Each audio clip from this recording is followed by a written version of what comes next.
амьдрал тохиох хамгаас гайхамшигтай цаг мөч болоод өсвөр нас. Нананаас нэвтрүүлэг гайхамшигтай энэ дуу хоолойг бичиж өгдөг. Хөсөсгөл гэр бүлийн радио.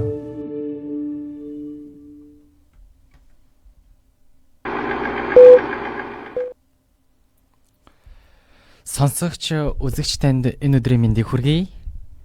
Яг одоо Хөвсгөл аймгийн Мөрөн хотод 13 цаг 27 минут болж байна. Та бүхэндээ өнөөдрийнхөө Нандинаас нэвтрүүлгийг хүрэхэд бэлэн боллоо. За өнөөдрийн нэвтрүүлэгт оролцохоор манай зочин маань студид хүрэлцэн ирсэн байна. За өөрийгөө танилцуулаарай. За сайн бацгаана уу? Намайг Батхан Төвшин гэдэг Хөвсгөл аймгийн авьяас сургуулийн 11 дугаар ангиас сурч байгаа. За тэгэхээр өнөөдрийн бит хоёрын өрнүүлэх сэдв бол яриа халуунхан яриа өрнөх сэдв бол бидний сэтгэл зүй ба томчуудын харилцаа гэсэн сэдвийн хүрээнд бит хоёр ярилцах болно. За тэгэхээр юун төрөнд оролцогч Отгон Төвшнээс асуухад чи хувьдаа сэтгэл зүй гэдэг ер нь ямар үнцгээс харж тодорхойлдог вэ? Хүний сэтгэл зүй гэх. За ер нь бол яг сэтгэл зүйг ингээ хувьдаа тодорхойлох юм бол би ингээд гурвалжин хэлбэртэй олон өнгийн шоо гэж ер нь бол тодорхойлно. Ингээ хаанаас нь ч харсан ингээд өөр өнгөтэй ингээд доороос нарах юм бол мэдээж дөрвөлж харагдана. Хажуугаас нь гурвалжин, дээрээс нарахад дээрээс зэгтэй дөрвөлжин гэх мэтчлэн ингээд маш олон тал зүйл болохоор би ер нь бол тэгж хардаг. Яг тийм биш үү те. Тэгвэл чиний хувьд ер нь сэтгэл зүйн ямар нэгэн асуудалтай тулгарч байсан уу? Мэдээж одоо яг өсвөр насны дээр яваа учраас сэтгэл зүйн маш олон асуудалтай тулгарч байгаа. За яг жишээ татчих юм бол одоо яг янз бүрийн тэмцээн уралдаанд оролцох үеэр нүг бэртэл авах үед сэтгэл зүгээр маш их ундаг. Одоо хэрвээ тэрүүгээр би бэртэл маань ингээд идэхгүй бол би яана энэ зүйлийг би хиймээр байдаг, дуртай байдаг. Даанч тэр зүйлдээ ингээд би сэтгэл маань зориулагдахгүй байгаа ингээд бэртэл авцсан гэмтэлтэй авах учраас тэн дээрээ сэтгэл зүйн маш их асуудалтай байдаг. Мэдээж тэр бол сэтгэл зүйд бол нэлээд нөлөөлөх нь бол нөлөөлөх бах тийм ээ. Тэгвэл чи яг тэр асуудлуудаа ер нь яг хэрхэн шийдвэрлэж даван туулж байв? Яг асуудлуудаа шийдвэрлэхэд ингээд өөртөө ойр байгаа хин нэгнтэй ярилцдаг. Ярилцах нь ер нь бол хамгийн чухал зүйл юм байна гэж боддог. Мэдээж ярилцах нь ер нь ямар ч харилцаанд ярилцсан гэдэг л хамгийн том зүйл. Ер нь ярилцгуугаар шийдэл төрдөг зүйл гэж байхгүй гэж яриад байгаа штэ тийм ээ. За тэгвэл ингээд ямар нэгэн асуудалтай тулгарлаа тийм бидний сэтгэл зүйд ямар нэгэн өөрчлөлт орлоо тийм. За тэгэнгүүт тэрийг нөгөө хүн сэтгэлийн нөгөө тэнхээ сэтгэлийн хаттай хүн даван туулдаг ч гэдэг юм нэг тиймэрхүү яриа байдаг штэ. За чиний хувьд тэгвэл сэтгэлийн хат гэж юу юм? Сэтгэлийн хат уу? Төсвөр төвчээр л юм л та. Ер нь хүн яаж сэтгэлийн тэнхээтэй болдох юм бол чи юу гэж бодож байна? Сэтгэлийн тэнхийг ер нь бол хүмүүс олон зүйлийг нөгөө үзэж харж иж ялагдал тэгээ ялагч тэгээ тиймэрхүү байдлынхаа тэр үеийн сэтгэл зүгээр ер нь бол сэтгэлийн хатыг бий болгодог гэж бодож байна. Аливаа зүйлд ялагдаад ялаад тэгээд нөгөө баярлах, гуниглах гэсэн тэр мэдрэмжүүдээс сургамжилж аваад яг тухайн үеийн сэтгэл зүй мэдрэмжээр л ер нь бол сэтгэлийн тэнхээтэй болох байх. Бас тийм ээ шүү те. Нөгөө хитрхийн ингээд гуниглаад зовж үтсэн бол нөгөө тэр ахиж ямар нэгэн алдаа гаргаад тэрнээсээ болоод ингээд гуниглж байгаа бол тэр алдаагаа давтахгүй байхын тулд шиг юм уу тийм ээ. Бас зөв бодол байна. Сонирхолтой бодол байна. Тэгэхээр ер нь урам зориг гэдэг нэг зүйл чинь бас хүний сэтгэл зүйд бас их нөлөөлөж шүү дээ. Сэтгэл зүгээ эерэг байлгах талаас тий. Тэгвэл чиний хувьд юунаас урам зориг ирч хүчээ авдаг вэ? Надад хин нэгэн урмын үг хайрлах үед хэцүү үед минь ингээд тэрж байгаа хүн эсвэл ингээд чадахгүй байгаа зүйлд нь тусалж байгаа хүмүүсээс би урам зориг авдаг. Эсвэл ингээд тэр хүн шиг болох юмсан гэсэн хүсэл мөрөөдлийг ингээд надаас ингээд гаргадаг болтол ингээд тийм зүйл хийж байгаа тийм мундаг ах нараас ер нь урам зориг авдаг. Ер нь хин нэгнээс ер нь чи ингээд намайг ийм үйлдэл хийчих юм бол энэ хүмүүс надад ингэж хэлэх болов гэсэн бодол ер нь төрдөггүй. Ер нь бол төрдөг шүү. Тэгээд нөгөө яг ингээл одоо намайг гэрийнхэн мэн ч гэдэг юм уу, найзууд маань ч юм уу намайг одоо би юм хийцэм чи надад ийм сайхан үг хэлэх байх таа гэж бодож байгаа тал ингээд хэлэхгүй үед нь чамд яг ямар мэдрэмж төрдөг вэ? Сэтгэлээр ундаг. Айгүй сэтгэлээр ундаг. Би өөрөө их тийм урмын үг магтаал дуртай хүн болохоор тэр юм уу. Яг ингээд санаандаа ингээд өөрийнхөө санаанд хүртэл юм хийцэн. Тэгээ бос хүмүүсээр тэрийг ингээд үнэлүүлээд үнэлүүлэхийг хүсэж байгаа ч гэсэндээ хин нэг намайг тэхгүй байх юм бол айгүй ер нь бол нэлээд бодолд ордог. Мэдээж бодгон ер нь ботхоос сэтгэл готрол эхэлдэг гэж байгаа шүү дээ. Яг хинтэг хүнтэй ярилцахгүй зөвхөн дотроо бодоод ахаар л ер нь бол. Нөгөө доторх бодлоо гадагшлуулахгүйгээр ингээл дотлогоо дотроо эргэлдүүлээл байна. Тэгэхээр нөгөө их боддог хүн өөрийгөө дотроосоо иддэг гэж хүмүүс их ярьдаг тийм ээ. Тэр үг бол нөгөө бодол биелээ болдог гэдэг шүү дээ. Тий. Тийм байх шүү. Тэгэхээр ер нь аль болох ботхгүйгээр ер нь ярилцах хэрэгтэй. Тэр дотроо бодоод байгаа зүйлээ гадагшлуулах хэрэгтэй, тийм ээ. Тэгвэл одоо бид нар чи өсвөр насны дээр байгаа тий. Тэгвэл өсвөр насны хүүхдийн сэтгэл зүй, томчуудын харилцаа хоёр ингээд жоохон яг ингээд ээдрээтэй нэг үе байдаг шүү дээ. 16, 17, 18 наснд тий. Одоо бид нар эцэг ихтэйгээ ойлголцохыг хүсээд байдаг. Эцэг эхчүүд маань бас биднийг ойлгохыг хүсээд байдаг. Тэгсэн мөртлөө хоорондоо тохирохгүй, тийм ээ. Тэгвэл ингээд сэтгэл зүйн байдалд яг бид нар ингээд одоо томчуудыг ойлгодог болохын тулд ч гэдэг юм эсвэл томчууд биднийг ойлгодог болохын тулд ер нь яах хэрэгтэй юм бол? Миний бодлоор ер нь бол томчууд насан турш хүмүүс нэг хүүхдээ нас биед хүрсэн бие дах чадвартай гэж бодоод байдаг болохоор ойлгосож чаддгүй юм болов уу? Хүүхд нь ингээд хүүхд ээж аваасаа ингээд баг бага мэдрэмжээсээ ингээд сайхан зүйлийг хүсэж байна шүү дээ.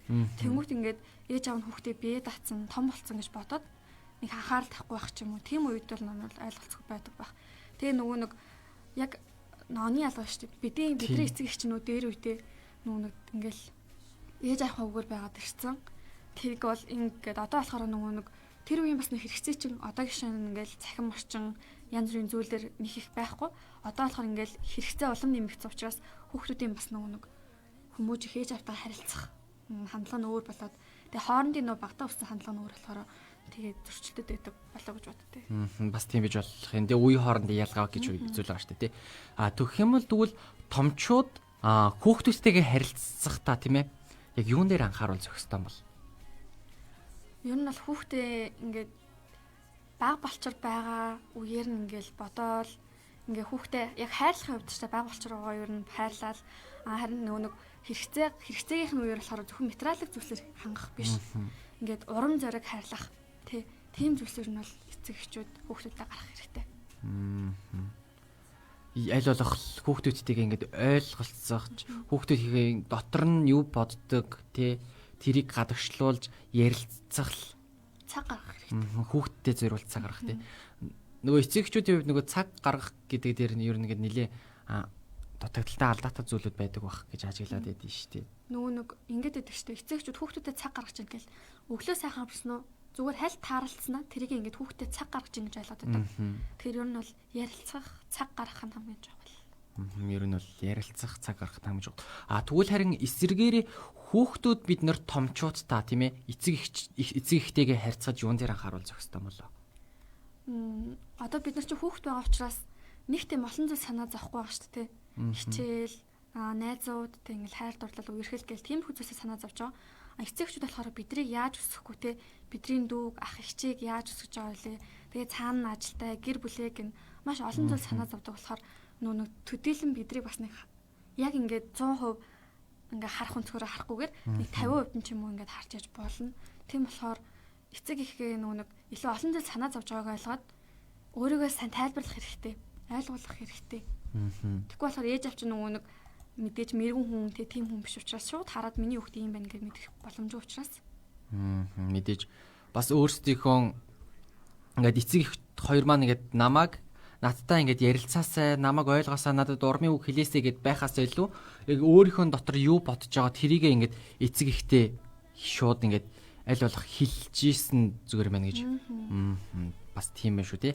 Тэгэхээр одооноос манай хүүхдүүд эцэгтэй ингээд яг өөрөө би яг яамаар байгаа өөрийнхөө дотор яг юу бодож байгаа тэрийг ерөн чөлөөтөө хэлж байгаарэ гэж хүсье тийм ээ.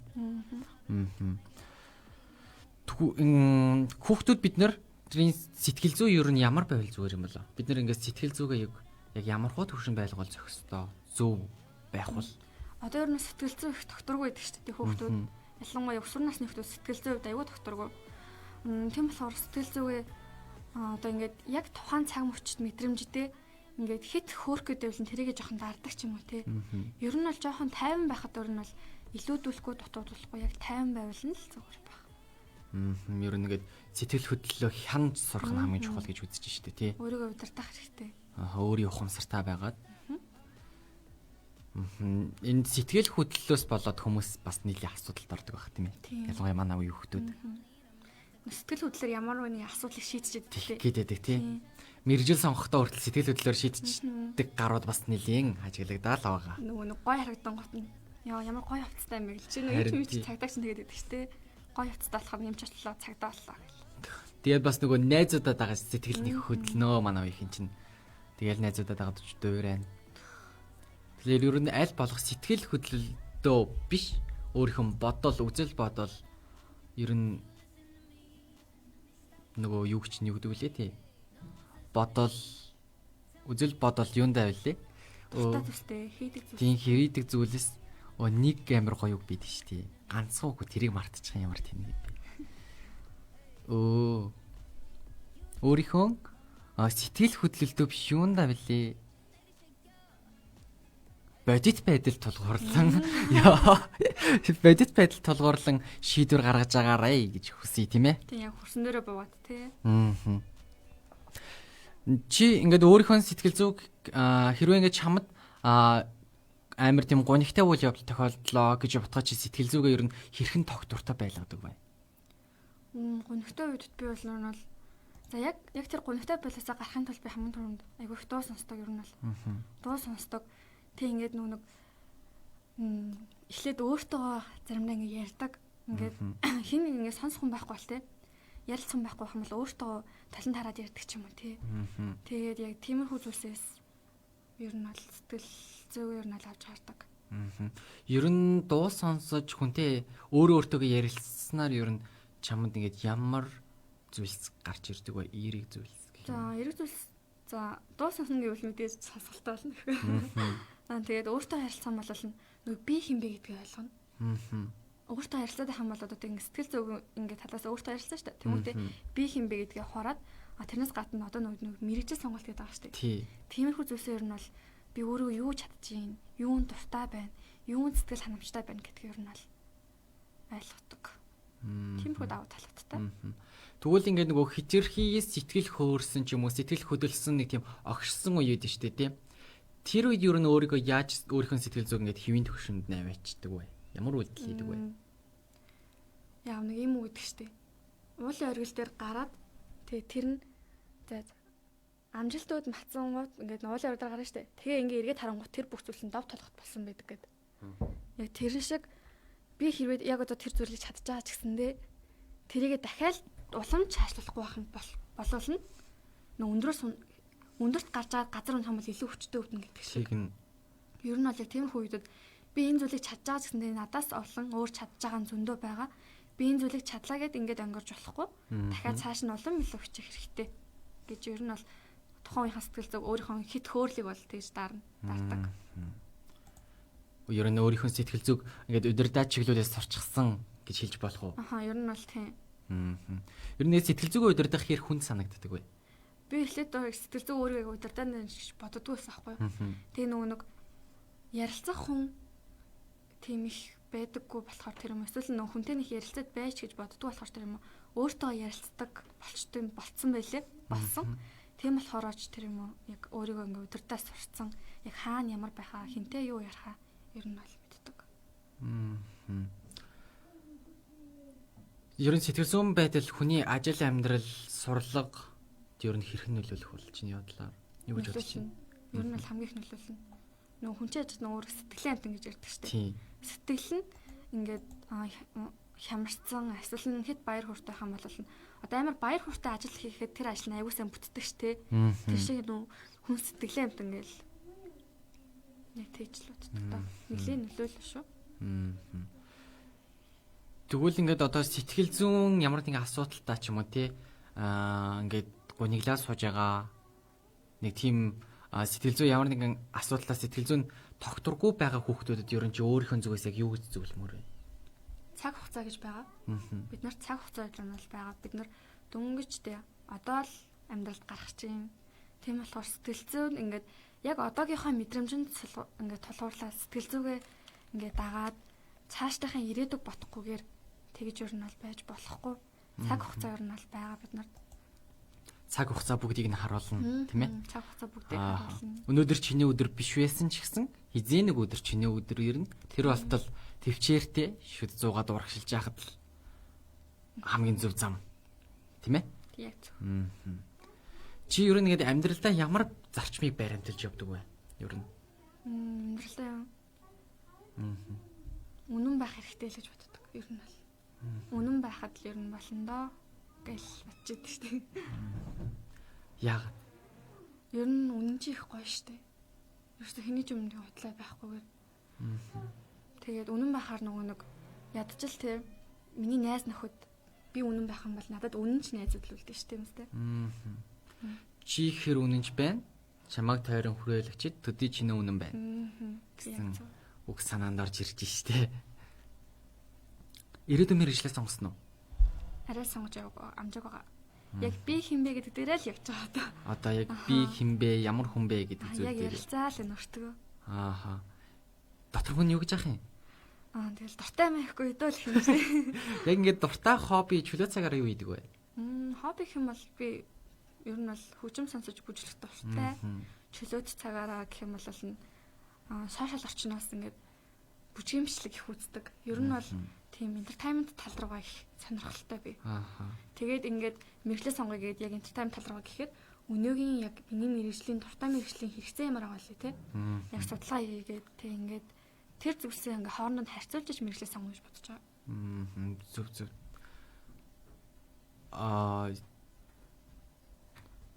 Өөрийнхөө яг ингээд чиний ингээд дотор бодож байгаа ингээд эргэлзээтэй бодож байгаа мэрэгжлүүд ер нь байгаа юу? Ба. Тийм мэрэгжил ч юм уу. За. Урлагийн жүжигчин болъё гэж их боддог. За тэнгуү жүжигчин болъё гингүүд яг миний өөрийн хүсэл эрмэлзэл болохоор жүжигчин. Тэг ингээд дуртай зүйлээ хийх юм бол ер нь бол жүжигчин болох ер нь боломжтой. Тэнгүүд өнөөгийн нийгмийн эрэлт хэрэгцээ те ингээл харин их хүмүүс соёлын сургууль жүжигчнээр орж ийн.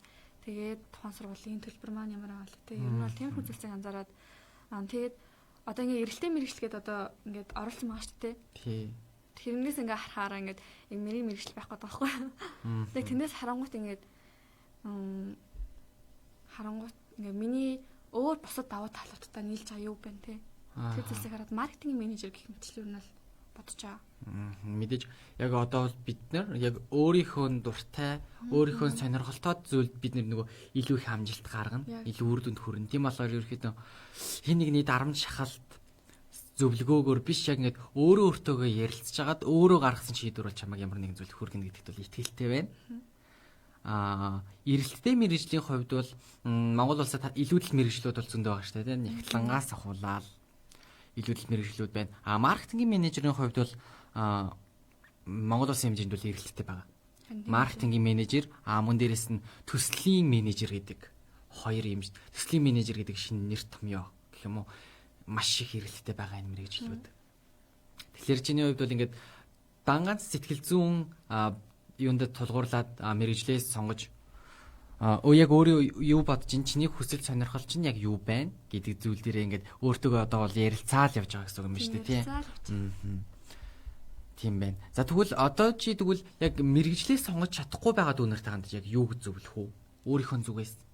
Их чинь нэг ийм зүйл дээр алдчих шиг болсон. Тэр үед тэгдэг байж дээ. Миний дүүнер одоо тэгээрээч гэдэг юм уу тийм ээ? Яг тэр хүүхдүүдэд хандж юу гэж. Ер нь бол миний бодлоор өөрийгөө ер нь олон зүйлд хөгжүүлэх хэрэгтэй юм болов гэж бодсон. Тэгэх юм бол те яг ингээд тэр олон зүйлээс ингээд хичээгээд хөдөлмөрлөөд ингээд улам илүү ахиулан явж явах үед ингээд яг өөрийн те ингээд бүх зүйлээ ингээд зориулж болохоор ямар нэгэн зүйл заавал гарч ирдэг юм лээ. Гэхдээ бүх зүйлээр ингээд хичээлж ингээд нэг хагас дутуу оромтой юм болол нь те. Ингээд чадж байгаа ч чадаагүй ч яг тийм болчих учраас ер нь бол бүх зүйлийг оролдож үзнэ. Тэрийг гэхдээ ерөөсөө ингээд сэтгэлээ тэндээ ингэж ханд болохгүйгээр илүү улам л хичээх хэрэгтэй. Тэгжээж л мэрэгчлээ ер нь бол сонгох юм болоо. Тэгээд нэг сонгож чадахгүй бол сэтгэл зүйч тарч хэрэгтэй юм лээ. Би ер нь сургуулийн сэтгэл зүйчтэй ярилцаад ер нь бол мэрэгжлийн чиг баримжаа олсон. Нөгөө мэрэгжлийн чиг баримжааны тест гэдээ байдаг шүү дээ. Тэрийг ажиллаж үзсэн үү? Үзсэн. Надад бас энд байгаа. Би бас нөгөө ингээд хүүхдүүдэд зөвлөгөө авах гэж ирдэг нэг хүүхдүүд ирдэг байхгүй над дээр мэрэгжил сонголтын нөгөө тэгээ тэр хүүхдүүдээрээ би нөгөө эхлээд сэтгэл зүйн тест ажиллуулаад тэгээд ерөөдөө чамд ийм зүгээр юм байна. Чиний зан чанар чи ийм байна. Чамд юу нэг таалагддаггүй гэдээ ярилцаад ерөөдөө бас ингээд мэрэгжлийн чиг баримжааг нь чиглүүлж өгдөг. Би өөрөө нөгөө зөвлөхөөр явдаг учраас Чи тэгвэл дүүнэртэй нэг юм хэлээд өгч. Мэргэжил сонголт нь би ч уг нэвтрүүлэг болгон дээр л нэг хэлдэг. Гэхдээ яг өөрийнхөө зүгээс бол яг мэргэжил сонголтын дээр анхаарах зүйл юм бол би л эхлээд өөрийгөө таньж мэдээд тэгснийхэн дараагаар шийдвэр гарга. Мөн дээрээс нь сургуулаа биш эхлээд мэргэжлээ сонгох хэрэгтэй шүү гэж зөвлөмөр. Хүүхдүүд ч нөгөө эхлээд сургуулаа сонгочдаг тий. Би анагаахын их сургуульд орно, Монгол Улсын их сургуульд орно. Яг ямар мэргэжлээ ингээд. Анагаахт л орно. Тэгээд тэгэнгүүт бид нар нөгөө хүссэн сургуульдаа дургуун мэргэжлээрээ сурах юм бол тэр бол ямар ч үнс нэг бид нар дахиад зарахгүй гэсэн үг байхгүй юу? Тийм учраас хүссэн мэргэжлээрээ ямар ч хамаагүй сургууль сурсан бараг чамаг чиний хөгжих боломжийг илүү нээж өгнө. Тийм учраас ер нь бол яг сургуулаа биш эхлээд мэргэжлээ нэгдүгээр сонгоорой. Мэргэжлээ сонгохоос өмнө яг өөрийнхөө юу дуртай, юу чаддаг, өөрийнхөө сонирхолтой тулгуурлаж сонгоорой. Хин нэгний дарамт чагалаар мэргэжил сонгох юм бол чи түүндээ тэр мэргэжил чинь чиний ирээдүйн амьдралыг шийдэх тийм ээ. Чиний амьдралын нэгэн хэсэг болох учраас маш бодлоготой байж яг өөрийнхөө шийдвэрийг л дагаарай гэж хэлнэ. Өөрийн бодол өөртөө зөв гэдэг чинь. Тийм юу гэдэг чинь ядаж амьдралаар гараад дуртай мэргэжлийг жах юм бол өглөө ядаж ажиллаад дуртай юм тийм үү? Ажлын кайф тэрнээс авч байгаа аз жаргал гэдэг чинь өөрөө буцаад гэр бүл рүү гарах учраас дуртай мэргэжлээ сонгоод дуртай мэргэжлээрээ ажиллаад аз жаргалтайгаар ажиллая гэдэг тэр аз авсан аз жаргал кайфа буцаад гэр бүлдээ зориулаад тэгээд буцаад өөр хүүхдээ аз жаргалтайгаар өсгөх хэрэгтэй. Мэдээж бол мэргэжил гэдэг зүйл чинь хамгийн том сонголтын нэг байгаа юм тийм ээ. Тийм учраас нөгөө тийм бас манай хүүхдүүд нөгөө өөрийгөө дутуун хэлдэг. Тэрнээсээ болоод мэргэжлээсээ буцдаг. Одоо би юмч болно гэж хинж би юмч болж чадах болов. Би 8 жил сурч чадах болов. Яна би цус харж чадахгүй шүү дээ. Өөрийгөө дутуун хэлдэг. Ямар ч зүйлийг нь хийж үзээгүй байж ч. Тэр зүйлийг хийгээд үтцсэн бол би угаасаа чадахгүй гэдэг хүлээн зөвшөөрөх чинь нэг өөр хэрэг тий. Би чадахгүй шүү дээ гэж өөрийгөө дутуун хэлэх чинь нэг өөр хэрэг. За чиний хувьд тэгвэл одоо яг өнөөдөр ингээд гонхтой байгаа. Өнөөдөр ингээд сэтгэлээр унсан хүүхдүүдтэй хандаад нэг сайхан үг хэлээд хоёлаа нэвтрүүлээд дуусгахгүй. За тийм. Сэтгэл зүгээр одоо сэтгэлээр унсан байгаа тийм үг хэрвээ сонсож байгаа бол одоо биднийг ямар нэгэн ингээд хайраар нь хайрлах хин нэгэн байгаа шүү. Тэгээд юус чи ганцаараа биш. Чамд найзууд ч юм байгаа, гэр бүл ч байгаа тий. Тэг ингээд өнөөдөр ингээ амьдрал дуусчихгүй тий. Өнөөдөр бид нар алдаад энд ингээ дуусчихгүй. Цаашаа дахиад бид нар зөндөө ирээдүй цаг хугацаа байна. Биднэрт өнөөдөр чамд өнөөдөр ямар ч асуудал тулгарсан байж болно гэр бүлийн найз нөхдөй. Гэхдээ жаргал зовлон ээлжилдэг шүү гэдгийг санджаах хэрэгтэй шүү гэж хэлээд өнөөдрийнх нэвтрүүлгийг дуусгая да тийм ээ. Гэр бүлээр радио хөвсгөл салбарын Мөрөн хотын студиэс нэнэнас нэвтрүүлэг сонсогч танд шууд дамжуулан хүргэглээ. Яг одоо Хөвсгөл аймгийн Мөрөн хотод 13 цаг 50 минут болж байна. Өнөөдрийн нэвтрүүлгийг хүлээн авч үзсэн сонсогч танд баярлалаа. Дараагийн нэвтрүүлгээр иргэн уулзтлаа. Түр баяртай.